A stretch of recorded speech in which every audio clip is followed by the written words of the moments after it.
दूध सुधर जाएगा ना, शिक्षा और स्वास्थ्य सब कुछ सुधर जाएगा। शिक्षा और स्वास्थ्य की बात करो भाई, और रोजी रोटी पे बात करो। धर्म तो यार देखो ऐसा थोड़ी है कि मेरी माँ बाप यहाँ पूजा नहीं करते, घर से भी निकलते हैं शुभ काम के लिए तो एक बार प्रणाम करके निकलते हैं। हमको हमसे ज्यादा खुशी नहीं है, लेकिन पेट के लिए भी तो चाहिए भैया जी। कहीं ना कहीं एक पॉजिटिव पॉइंट है कि नहीं, कि एक तरफ राम मंदिर बन रहा है और एक तरफ राम के नाम पर हॉस्पिटल बन रहा है। ये देखिए सबसे बड़ी जीत, और भगवान राम को मानने वाले लोग बिहार के लोग हैं। हमने कहा भगवान राम का ससुराल है बिहार, सीता माँ का जन्मभूमि है बिहार, और यहाँ पे तेजस्वी यादव ने जो किया है, आज एक हॉस्पिटल का उद्घाटन उन्होंने किया जाकर, बना हुआ हॉस्पिटल को, और एक मात्र ऐसे बिहार में, बिहार के इतिहास की मैं बात बता रहा हूँ, एक भी ऐसे स्वास्थ्य मंत्री नहीं हुआ है जो जाकर हॉस्पिटल रात में जाकर देख रहा हो, जाकर छापा मार रहा हो, एक ऐसा नहीं हुआ है। लेकिन तेजस्वी के मनसा पर सवाल तो नहीं खड़ा हम कर सकते हैं, क्योंकि उसके मनसा में है कि हम लोगों को नौकरी देंगे, और उन्होंने नौकरी देने की कोशिश हर संभव की है।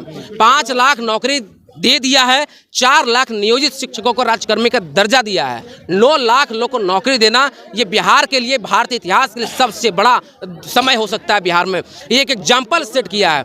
बता दीजिए एक स्टेट जो हो जो सरकारी नौकरी ने दिया हो, तो बिहार सरकार का मनसा बहुत क्लियर है कि बेहतर एजुकेशन, क्वालिटी ऑफ एजुकेशन। चूँकि देख लीजिए, मैं ये बात क्यों कह रहा हूँ, क्योंकि देखिए 90 में जब बिहार का मुख्यमंत्री लालू प्रसाद यादव बने, उसके बाद देखिए बिहार में क्या क्या बदलाव हुए हैं। उसके बाद 7 यूनिवर्सिटी उन्होंने खोलने का काम किया था। बीपीएससी के द्वारा पहली बार बहाली लेने का काम किया था, पहली बार बीपीएससी के द्वारा, ताकि क्वालिटी ऑफ एजुकेशन मिल पाए। अब गांव देहात में जब जाएंगे तो लोग कहेंगे जब पुराना टीचर जो था ना, बड़ा विद्वान था भाई, उसके बड़ा ज्ञानी आदमी थे, सब विषय पढ़ा देते थे बढ़िया। कैसे था? क्योंकि लालू जी का बहाल किया हुआ वो शिक्षक थे। उसके बाद पारा टीचर की बहाली आ गई नीतीश जी के शासन में।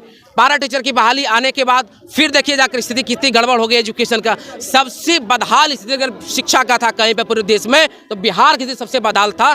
तेजस्वी यादव को धन्यवाद करना पड़ेगा कि आपने एक बेहतर एजुकेशन का कल्पना किया बिहार में, जो कि बीपीएससी के माध्यम से आपने शिक्षक की बहाली दी है। ये बड़ी जीत है तेजस्वी प्रसाद यादव की, और ये तेजस्वी यादव की जीत नहीं है, भगवान राम का ये सपना था। भगवान राम का सपना क्या था? एक बेहतर राज्य की कल्पना था। राम राज्य की कल्पना करते हैं। राम राज्य में क्या है? सबके पास सबको रोजगार, सबको काम, सबको रोजगार, सबको काम, सबको शिक्षा, सबको इलाज, है ना। ये चीज़ें थी, कल्पना थी राम भगवान की। भगवान की राम की जो कल्पना थी वो तो बिहार से सिद्ध किया जा रहा है, उसको बिहार से सुनिश्चित किया जा रहा है। प्रधानमंत्री सवाल कब पूछा जाएगा? ये सवाल कब पूछा जाएगा कि आपने बिहार को कितना एम्स दिया? माता सीता का यहाँ नहर है, भगवान राम का यहाँ ससुराल है। यहाँ पे कब स्वास्थ्य विभाग में बेहतर काम तुम करके दिखाओगे? कब तुम बिहार में एम्स खोलने का काम करोगे, 4-5 एम्स देने का काम करोगे? कब तुम बिहार में IIT खोलने का काम करोगे? कब तुम बिहार में बढ़िया सेंट्रल यूनिवर्सिटी देने का काम करोगे? एक सेंट्रल यूनिवर्सिटी बता दीजिए मुझे पिछले 10 साल में जो इन्होंने बना कर दिया हो। नहीं दिया ना इन्होंने बनाकर। एम्स कितना बनाया इन्होंने बता दीजिए मुझे, कितना एम्स बनाया इन्होंने? जब ये सब सवाल अब करेंगे तो सवाल गौन हो जाएंगे, और यहाँ पर आपको अलग आपको टीआरपी किससे मिलता है? मंदिर मस्जिद से टीआरपी मिलते हैं, और सारे चैनल टीआरपी के लेकर जो है पूरा मंदिर मस्जिद का चर्चा चल रहा है हर एक जगह।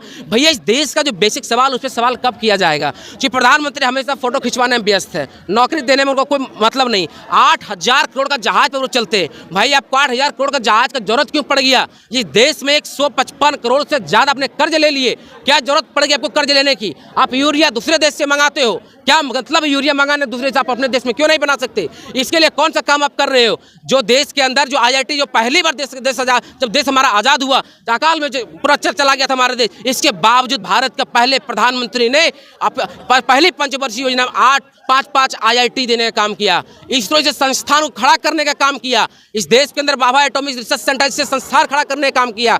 अगर इस देश का रिसर्च सेंटर नहीं होता तो हमारा चंद्रमा और मंगलयान पे आज नहीं होते। ये बड़ा सवाल है। कुछ लोगों ने कहा कि मंदिर बनने से किसी भी राज्य का डेवलपमेंट हो जाता है। हमने कहा भाई थोड़ा ज्योग्राफिकल कंडीशन पढ़ लो देश का, तभी आपको पता चल पाएगा। अब तो कह रहा है साउथ में तो कुछ सबसे ज्यादा मंदिर है तो वहाँ बहुत बढ़िया विकास होता है। अरे बेवकूफ़, इतना बेवकूफ़ी वाला बात कर रहे हो तुम। बताओ साउथ में ज्योग्राफिकल कंडीशन क्या है? इधर भी समुद्र है, इधर भी समुद्र है, आप दोनों साइड समुद्र है। आप बताइए, अब इतना भी समझ में नहीं आ रहा है बोल रहा है गुजरात में देखो कितना डेवलपमेंट हुआ है। भाई गुजरात का ज्योग्राफिकल कंडीशन क्या है, वो समुद्र के किनारे बसी हुई है। आपकी इस बात का ध्यान होना चाहिए, लेकिन इस बात में लोगों को गुमराह किया जा रहा है मंदिर और मस्जिद के नाम पर। हम बार बार अपील आपके माध्यम से करना चाहते हैं देश के लोगों को कि अगर आपने बच्चों का भविष्य को सुनिश्चित करना चाहते हैं, अगर आपने भविष्य का सुनिश्चित करना चाहते हैं, कल आपके बच्चे को रोजगार मिल जाएगा, कल आपके बच्चे बढ़िया इंस्टीट्यूशन में चला जाएगा, कल आपके बच्चे जब घर बनाएंगे तो भगवान राम के लिए एक बढ़िया घर बना लेंगे वो। इस बात को आप सुनिश्चित कर लीजिए, क्योंकि जब तक आपके बच्चे को बेहतर एजुकेशन ही नहीं मिलेगा तो आपके बच्चे क्या कर पाएंगे बताइए। क्या आप कल्पना कर सकते हैं कि इस देश के अंदर, बताइए, प्रधानमंत्री ने कहा कि हम बुलेट ट्रेन चलाएंगे, कितना बुलेट ट्रेन चल गया बताइए मुझे। प्रधानमंत्री ने कहा हम स्मार्ट सिटी बनाएंगे, कितना स्मार्ट सिटी बना दिया बताइए मुझे। बताइए, एक स्मार्ट सिटी बता दी, जो स्मार्ट सिटी बना दिया प्रधानमंत्री ने, एक स्मार्ट सिटी नहीं बनाया। पटना को बोला पटना को स्मार्ट सिटी बनाएंगे, क्या हुआ? उन्होंने कहा कि हर एक सांसद को एक गांव को गोद लेना चाहिए। हमने कहा भाई अच्छी बात है कि हमें गोद लेकर भी तो गांव को बढ़िया कर दो, लेकिन क्या गांव को बढ़िया कर दिया बताइए मुझे। जाकर घूमिए जो सांसद हमारे गोद लिए हुए, एक सांसद आपको नहीं मिलेगा जो गोद लेकर बढ़िया कर दिया, उस वहाँ के गाँव को बेहतर कर दिया हो, स्मार्ट बना दिया हो, एक गाँव आपको नहीं मिलेगा। तो प्रधानमंत्री जी आपको वोट किस माध्यम से दिया जाए बताइए, किस मुद्दे पर दिया जाए आपको वोट बताइए मुझे। इस देश के लोगों को आपने सपना दिखाया कि हम हवाई चप्पल वाले को हवाई जहाज में चढ़ाएंगे, क्या हुआ भाई? हवाई चप्पल वाले क्या हवाई जहाज में बैठ पाए? और एक बेवकूफ भरा इंसान एक फोटो खिंचवा रहा है। एक व्यक्ति को हमने लेकर आया हरियाणा से बैठा कर जहाज पर, इतनी कड़क ठंड में, बोला हवाई चप्पल पहना दिया और बोला फोटो खिंचवा लिया साथ में, पैर में हवाई चप्पल। उसने कहा भाई तुम जूता नहीं दे सकते थे, 8,000 का तुमने टिकट कटवा दिया, तुम एक जूता पहना देते। इतना बेवकूफ़ लोग, प्रधानमंत्री से भी ज़्यादा बेवकूफ़ निकल गया वो। प्रधानमंत्री मानते बेवकूफ़ हैं, लेकिन इससे ज़्यादा बेवकूफ़ भी निकल गया अंधभक्ति में। इसीलिए हमने कहा कि संघ में रहोगे भैया, हाफ पैंट पहनोगे दिमाग हाफ हो जाएगा, क्योंकि संघ में हाफ पैंट ही पहनाया जाता है। तो इस बात को सुनिश्चित करना होगा इस देश के लोगों को कि आपको हवाई चप्पल का सपना दिखाएगा, लेकिन आप हवाई जहाज पर नहीं चढ़ पाओगे, क्योंकि एयर इंडिया रहेगा तभी तो आप चढ़ोगे, तभी तो कंपटीशन होगा। जब हमारे पास एयर इंडिया ही नहीं है तो बताइए आप क्या करेंगे ज्योतिरादित्य सिंधिया? ये आपको देखना पड़ेगा। फिर विमान मंत्री कौन बनेगा इस देश का, ये बड़ा सवाल है। सवाल यही है कि इस देश के लोगों को बेहतर जो चीज़ें सपने दिखाए गए 2014 के चुनाव में, बड़ी बड़ी सपने दिखाए गए। उसने कहा अच्छे दिन आएंगे, भाई देश के लोगों को बुरे दिन आ गए। लाला रामदेव ने कहा कि हम 35 रुपये लीटर डीजल देंगे, 35 रुपये लीटर पेट्रोल देंगे। 35 रुपये लीटर पेट्रोल क्या मिला लोगों को? जब बाबा रामदेव से पूछा गया कि तुमने कहा था बाबा जी बताओ कि तुमने कहा था 35 लीटर पेट्रोल हो जाएगा, बोला अरे चुनाव था हमने कह दिया। अरे देश के लोगों को बेवकूफ़ बनाना चाहते हो? इस देश के लोग समझदार है, चीज़ों को समझेंगे। हम बार बार अपील कर रहे हैं कि अपने इमोशन के साथ कभी खेलना मत। भगवान राम को आप मानते हैं, हम इस बात को पूरी जानकारी है कि आप मानते हैं और उनको पूछते हैं, ये अच्छी बात है, आपकी अपनी आस्था हो सकता है, लेकिन आपके बच्चे का भविष्य का सवाल है। जो 24 का चुनाव में वोट करने जाइएगा तो महिलाओं को ध्यान में रखकर वोट करिएगा।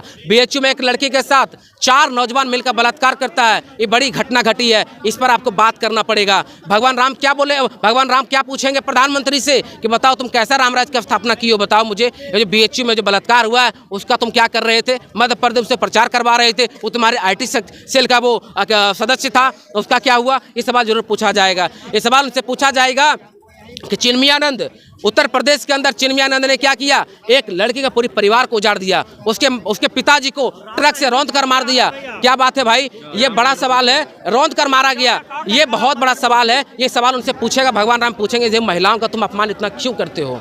फिर पूछेंगे तुम जय श्री राम केवल कहते हो, माता सीता को क्यों नाम नहीं लेते हो? भाई हमारे साथ माता सीता को भी जोड़ दो, सीता राम बोलो। ये सवाल उनसे पूछेंगे। ये सवाल पूछेंगे कि यशोदा बेन को तुम क्यों छोड़ दिए?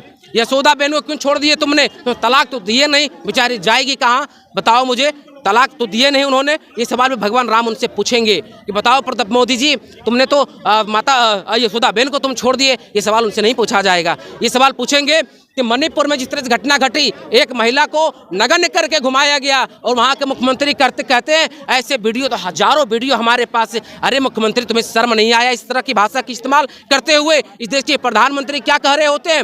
इस देश के प्रधानमंत्री एक ट्वीट नहीं करते हैं, ना कुछ कमेंट करते हैं। कि इस सवाल नहीं पूछा जाएगा? ये सवाल जरूर उनसे पूछा जाएगा। ये तमाम सवाल हैं लोगों के बीच में। चलिए, तो ये हमारे साथ अभिमन्यु जी थे, अपने बातों को बाकी से रख रहे थे। बाकी इस पर आपका क्या प्रतिक्रिया है कमेंट करके जरूर बताइएगा। आप देख रहे थे पब्लिक की आवाज़ और मैं हूं साहब राज। बहुत बहुत धन्यवाद।